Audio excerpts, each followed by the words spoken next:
Tidak lama kemudian, polisi datang. Donna ditangkap atas kasus pencurian.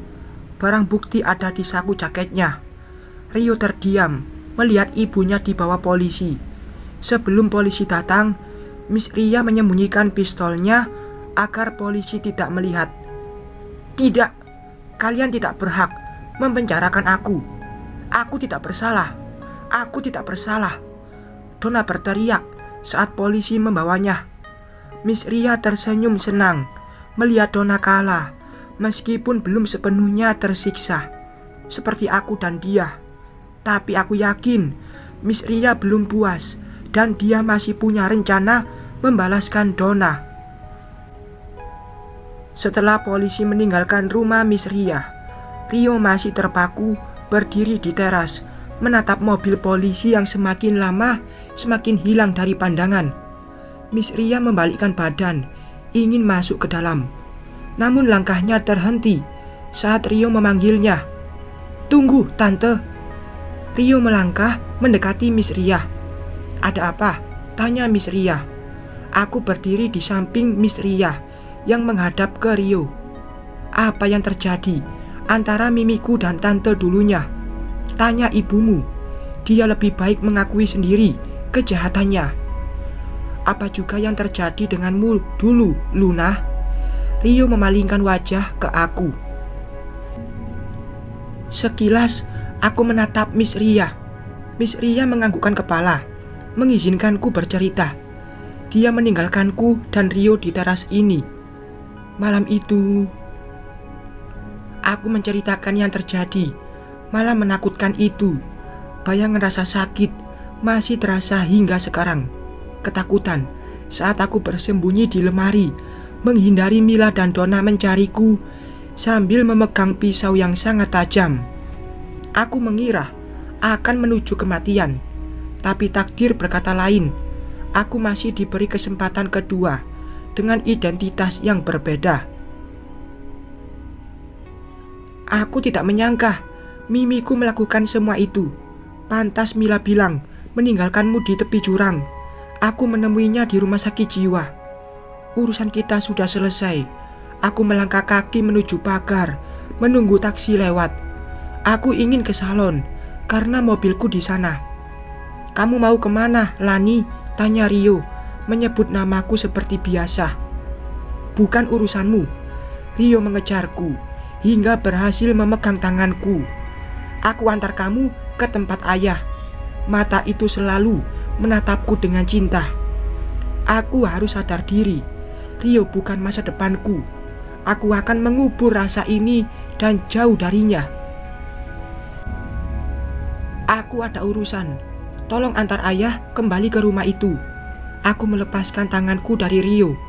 Aku langsung menyetop taksi dan meninggalkan Rio. Aku ingin menemui Bayu. Inilah saatnya. Aku akan mengakhiri permainan ini. "Halo, Lani," jawab Bayu di ponsel saat aku menghubunginya di dalam taksi yang melaju. "Mas, aku ingin bertemu," ucapku. "Datanglah ke sini. Aku sedang minum kopi dengan teman-temanku," ajak Bayu. "Di mana, Mas?" Aku WA-kan alamatnya. Setelah mengambil mobilku di salon, aku langsung menuju ke alamat yang dikirim Bayu. Ini kesempatanku. Aku tidak akan menyia-nyiakannya. Aku memasuki sebuah coffee shop. Di meja paling sudut sebelah kanan, aku melihat Bayu dan beberapa temannya sedang menikmati kopi sambil bercanda riah. Aku melangkah mendekat. Saat aku melangkah, semua mata teman-teman Bayu menatapku seperti takjub. Bayu langsung bangkit dari duduknya menyambutku. "Lani." "Halo, Mas Bayu," sapaku sambil melempar senyum ke teman-temannya. "Bay, itu siapa? Kenalin ke kita dong," ucap salah satu teman Bayu menunjukku. "Oh, ini Lani. Dia calon istriku, bro." Dengan bangga, Bayu memperkenalkanku pada teman-temannya sambil merangkul pundakku dengan tangan kanannya. "Hebat lu, bro. Calon lu cantik sekali," timpal temannya yang lain. Aku tetap tersenyum manis menanggapi. Aku sangat mencintai Lani. Seumur hidupku, dialah wanita yang paling aku cintai. Meskipun aku sudah pernah berumah tangga sebelumnya. Bayu menatapku. Aku melepaskan rangkulan Bayu. Mas, maaf, aku tidak bisa menikah denganmu. Tujuanku ke sini ingin menemuimu, hanya untuk mengatakan semua ini. Aku langsung melangkah meninggalkan Bayu. Dia terkejut mendengar ucapanku, dan teman-temannya langsung terdiam. Setelah sedikit bersorak melihat adegan romantis dan akhirnya berubah menjadi adegan perpisahan. Tidak, Lani, Lani. Bayu mengejarku. Katakan, ini hanya bercanda. Bukankah kita akan menikah? Sebentar lagi kamu juga menyayangi putriku. Aku menaruh harapan besar padamu. Bayu memegang tanganku. Mas, aku sudah punya pilihan lain. Maaf, aku tidak bisa bersamamu. Ucapku percaya diri. Bohong, kamu sudah janji mau menjadi istriku. Sekarang tiba-tiba kamu mengkhianati cinta dan harapanku. Bayu tidak bisa menerima alasanku. Mas, bukankah ini suatu hal yang biasa bagimu? Dulu kamu berumah tangga dengan ibu kandung Caca, bisa mengkhianatinya bersama Mila. Kamu berumah tangga dengan Mila, bisa mengkhianatinya denganku. Kenapa ini dipermasalahkan? Aku melepaskan tanganku, lalu lanjut melangkah keluar. Bayu terdiam menatap lantai. Dia seperti syok dan tidak menyangka aku berubah 180 derajat. Tunggu Lani, Bayu mengejarku lagi. Aku tetap melangkah dan tidak memperdulikannya. Aku membuka pintu mobil. Sebelum aku masuk, Bayu menarik tanganku hingga tubuhku sangat dekat dengannya. Katakan, ini hanya bercanda. Kamu hanya menguji kesetiaanku, bukan? Wajah kami sangat dekat. Lepaskan aku. Tidak, aku tidak akan melepaskanmu. Aku mencintaimu. Aku mencintaimu. Suara Bayu sangat lantang. Aku tidak mencintaimu, jawabku, pelan dan tegas. Tiba-tiba tanganku dilepas. Matanya merah berembun menatapku. Aku puas melihat seorang Bayu meneteskan air mata untuk seorang Lani. Kamu meninggalkanku di saat aku tidak melihat wanita lain selain kamu. Kamu mempermainkanku, Lani. Tahukah kamu betapa terlukanya hatiku? Aku bisa gila kehilanganmu. Aku tidak terima dikhianati. Mas, kamu sudah biasa mengkhianati istri-istrimu dulunya. Kenapa di saat kamu dikhianati tapi kamu tidak terima? Lagian kamu bisa beli lagi gadis, seperti yang pernah kamu lakukan terhadap Luna. Bayu terkejut, matanya membulat. Luna, maksudmu? Dari mana kamu tahu tentang ini? Aku tidak memperdulikannya. Pertanyaan Bayu. Aku masuk ke mobil dan meninggalkannya, terpaku dalam keterkejutan mendengar ucapanku. Aku puas membalas Bayu. Bof Dona, aku tidak bisa terima kekalahan ini. Rian dan Luna harus kubalas. Aku tidak peduli, meskipun aku akan Rian, seperti aku, Rina, saudara kembarnya. Aku harus bisa keluar dari penjara ini. Aku menang. Tidak, tidak. Kalian tidak bisa mengurungku di sini. Aku berteriak-teriak saat dimasukkan ke penjara. Semua tahanan satu sel hanya menatap sambil tertawa sinis. Hei, jangan ribut. Tiba-tiba seorang wanita satu sel berdiri di belakangku sambil memukul kepalaku.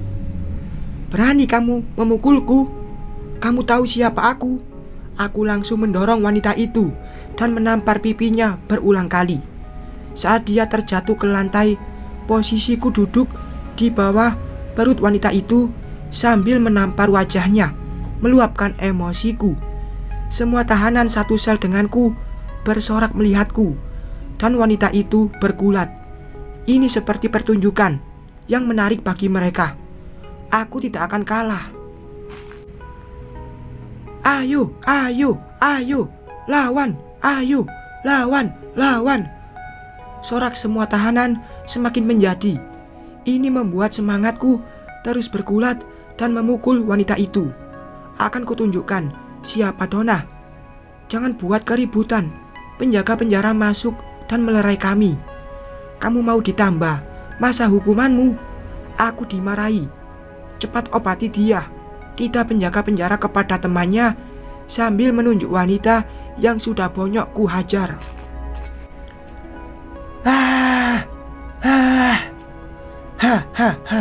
Aku menang. Aku menang. Anakku. Dia jahat. Aku kalah. Aku menang. Aku kalah. Aku tertawa dan menangis dalam ucapanku. Aku berakting seperti orang gila. Borgol lagi dia. Aku diborgol dan dibawa ke luar sel. Sambil tertawa dan menangis, aku terus berteriak hingga semua orang yakin aku sudah gila. Cepat bawa dia ke rumah sakit jiwa tahanan, ucap penjaga penjara kepada temannya. Aku tidak mau. Aku tidak mau. Lepaskan aku. Aku menang.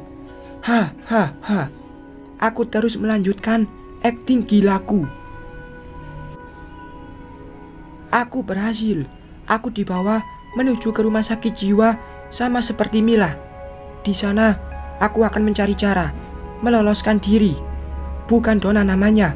Menerima semua kekalahan. Bof Donna.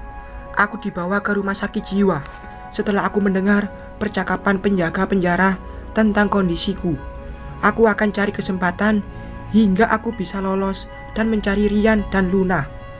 Aku akan membalas mereka. Mereka mempermainkan hidupku hingga aku sangat rendah. Jika aku berhasil membalaskan sakit hati ini, penjara pun akan menjadi rumahku. Sekarang aku tidak takut lagi. Aku betul-betul dendam. Ayo masuk, tita penjaga penjara kepadaku agar masuk ke mobil tahanan. Gak mau, aku mau menang. Aku tidak bersalah. Aku tidak bersalah.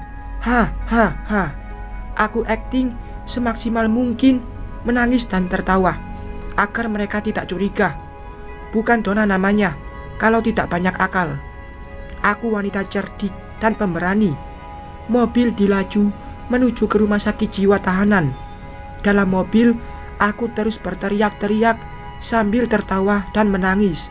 Aku akan cari cara bagaimana lolos. Aku harus bisa. Bof Bayu. Lani, Lani. Aku memanggil Lani yang tidak memperdulikanku. Berdiri menatapnya pergi. Ini sangat perih. Dadaku terasa sesak. Aku meneteskan air mata atas pengkhianatan Lani. Dia jujur berbicara, tapi aku tidak bisa terima. Anganku terlalu besar berumah tangga dengannya. Aku sudah membayangkan setiap pagi mengecup keningnya sebelum berangkat kerja. Aku juga membayangkan Caca bahagia punya ibu tiri seperti Lani, lembut dan sangat keibuan. Tidak pernah kujumpai wanita seperti Lani sebelumnya. Bodoh, kenapa harus menangis? Gumamku, memaki diri sendiri. Aku menyeka air mataku agar tidak terlihat orang. Perih sekali, rasa hatiku sangat perih. Untuk balik lagi masuk ke coffee shop, aku tidak sanggup. Aku malu teman-teman membaca kesedihanku. Aku melaju mobilku ke sebuah bar untuk melupakan kesedihan. Minuman alkohol adalah obatku sekarang. Bersambung.